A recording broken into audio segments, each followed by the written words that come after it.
Coki Pardede. Nama yang sudah lama menghiasi jagat hiburan Indonesia, terutama di dunia stand-up comedy. Ia dikenal dengan gaya khasnya, sinis, frontal, menyentil isu-isu sensitif, bahkan tak jarang dinilai melecehkan agama. Bersama Tretan Muslim, ia membentuk Majelis Lucu Indonesia, sebuah platform yang menggabungkan humor, kritik sosial, dan ironi keagamaan dalam satu paket yang seringkali mengundang tawa sekaligus kontroversi. Namun siapa sangka, di balik semua candaan tajam dan satir liar itu, tersembunyi seseorang yang sedang menjalani pergulatan batin begitu panjang dan sunyi. Tak banyak yang tahu bahwa Coki, dengan segala kejenakaannya di layar, menyimpan luka-luka eksistensial yang tak terungkap. Ia bukan hanya seorang komika, ia seorang pencari. Dan seperti semua pencari, ia pun tersesat di banyak lorong gelap sebelum akhirnya menemukan cahaya. Coki lahir dalam keluarga Batak Kristen yang taat. Ayahnya adalah seorang figur kuat dalam keluarga, dihormati dan punya prinsip yang kokoh. Ibunya pun seorang wanita penuh kasih, tetapi juga berpegang teguh pada ajaran iman yang diwariskan turun-temurun. Coki tumbuh dalam lingkungan yang menjunjung tinggi nilai-nilai agama Kristen. Ia diajarkan untuk mengenal Yesus, pergi ke gereja dan hidup sesuai ajaran Kristen. Tapi seiring waktu, dunia membuka banyak pintu.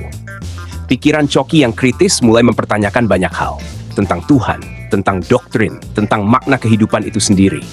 Ia merasa seperti ada jurang yang makin melebar antara apa yang diajarkan dan apa yang ia rasakan dalam batinnya.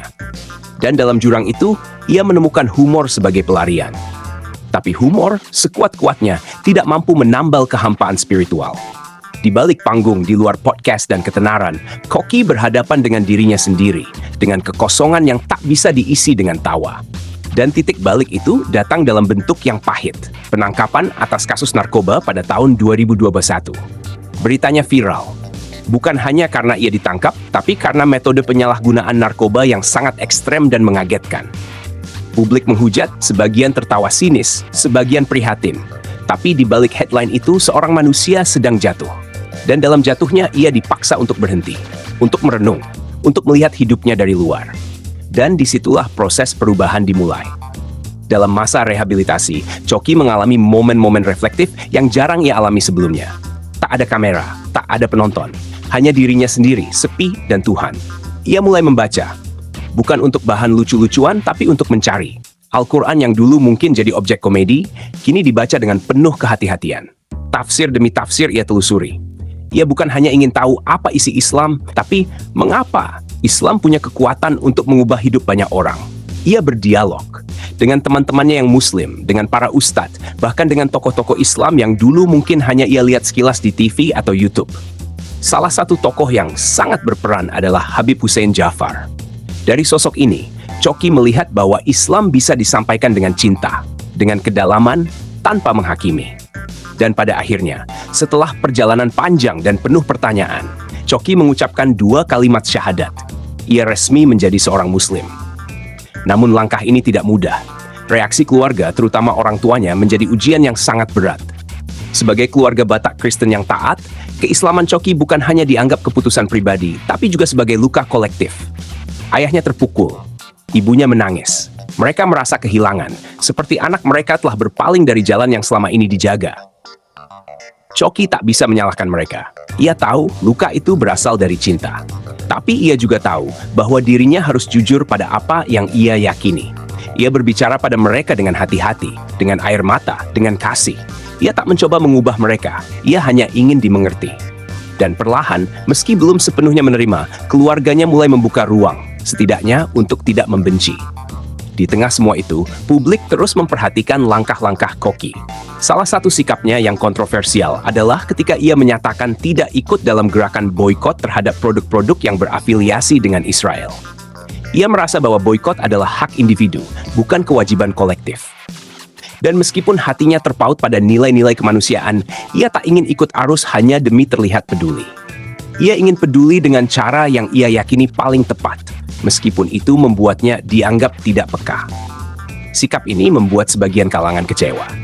Tapi bagi Coki, kejujuran adalah segalanya. Ia tak ingin memalsukan kepedulian. Ia tak ingin menjual opini demi popularitas. Ia ingin tetap berpikir, tetap jernih. Bahkan ketika semua orang meneriakkan hal yang sama. Seiring waktu, banyak yang bertanya, apakah Coki akan menikahi wanita Muslim? Dalam beberapa wawancara dan potongan perbincangan, Choki sempat menyebut bahwa ia terbuka untuk itu. Bukan hanya karena syariat mengarah ke sana, tapi karena ia ingin didampingi oleh seseorang yang bisa menguatkan iman barunya. Seorang wanita yang tidak hanya mengerti tentang agama, tapi juga sabar membimbing, karena ia sadar dirinya masih dalam proses belajar. Namun ia juga menegaskan bahwa ia tidak mencari wanita sempurna, tapi wanita yang bisa diajak tumbuh bersama. Ia tetap menjadi Choki yang kritis, yang tidak menelan dogma mentah-mentah. Tapi kini, ia juga Choki yang mulai memahami bahwa cinta pun harus sejalan dengan nilai-nilai iman. Bahwa pernikahan bukan hanya tentang dua tubuh, tapi tentang dua jiwa yang bersujud pada Tuhan yang sama. Choki tidak meninggalkan dunia komedi, tapi kini ia punya batas. Ia masih melawak, tapi dengan kesadaran baru. Ia tahu bahwa tugasnya bukan hanya menghibur, tapi juga menjaga. Menjaga lisan, menjaga iman, menjaga hati agar tak lagi menyakiti. Kini, Choki Pardede menjalani hidup barunya dengan pelan. Ia tidak mengejar kesempurnaan. Ia hanya ingin konsisten. Istiqomah, kata orang. Dan dalam proses itu ia tidak sendirian.